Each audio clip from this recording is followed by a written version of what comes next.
अस्सलाम वालेकुम व्यूअर्स, उम्मीद है आप सब खैरियत से होंगे। आज का हमारा उन्वान नज़म पुराना कोट है। इसके शायर सैयद मोहम्मद जाफरी हैं और 1905 जो है इनकी तारीख़ पैदाइश है और 1976 इनकी तारीख़ वफ़ात है। आइए शेर नंबर 14 की जो है वो तशरीह करते हैं।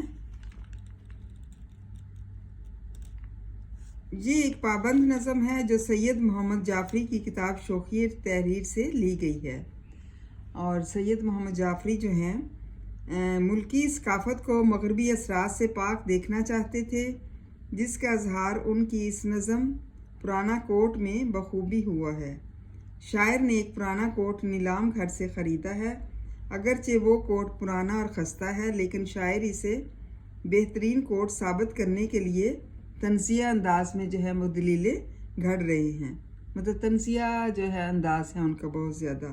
ये तंज़ दरअसल मगरबी तहज़ीब के इन असरात पर हो रहे हैं जो हमारे यहाँ पैदा हो रहे हैं, और हम इस गैर तहज़ीब को कबूल करने के लिए हर बेबुनियाद दलील का जो है वो सहारा ले रहे हैं। डियर स्टूडेंट्स और नाजरीन जो मेरी ये वीडियो देख रहे हैं, प्लीज़ मेरे इस चैनल को लाइक भी करें और सब्सक्राइब भी करें ताकि मेरी हौसला अफजाई हो। आइए इस शेर की जो है वो तशरीह करते हैं। इस शेर में शायर इस कोट की अहमियत मनवाने के लिए एक मुनफरिद अंदाज में दलील दे रहे हैं कि हम जानते हैं कि वक्त का सारे सफ़र जो है वो जारियो सारी है। मतलब सफ़र जो है वो जारियो सारी रहता है और ये मुसलसल चलता रहता है। इसके आगे कोई ठहरने का मुकाम नहीं है। ये हर शय को मिटाते हुए अपना सफ़र जारी रखता है। बकौल गुलजार वक्त रहता नहीं कहीं टिक कर, इसकी आदत भी आदमी सी है। ये गुलजार जो है वो शायर उन्होंने कहा है। वक्त का सफ़र बादशाहों को फ़कीर, अमीरों को गरीब, ताकतवरों को कमज़ोर और हुस्न वालों को बदसूरत बनाते हुए जारी रहता है।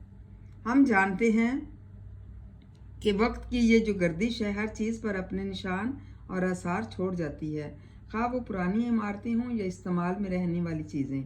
इसलिए शायर अपने पुराने कोट की अहमियत बयान करते हुए कहते हैं कि इस कोट को मामूली ना समझा जाए। उसने माजी के गर्म सर्द दिन जो है वो देखे हैं, उसने लोगों को फना होते देखा है। ये महज एक कोट नहीं है, बल्कि ये तारीख का सबक है जिससे हम इबरत हासिल कर सकते हैं।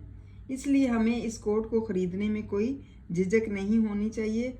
इसे ख़रीद कर हमेशा इस बात को याद रखेंगे कि इस दुनिया में कोई शय जो है वो बाकी नहीं रहेगी।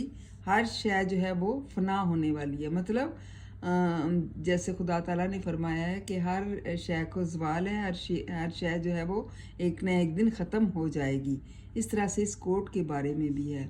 Dear students, please like and subscribe my channel और इस शेर को अच्छी तरह याद करें और लर्न करें और ज़हन नशीन कर लें। थैंक यू एंड जज़ाकल्लाह खैर।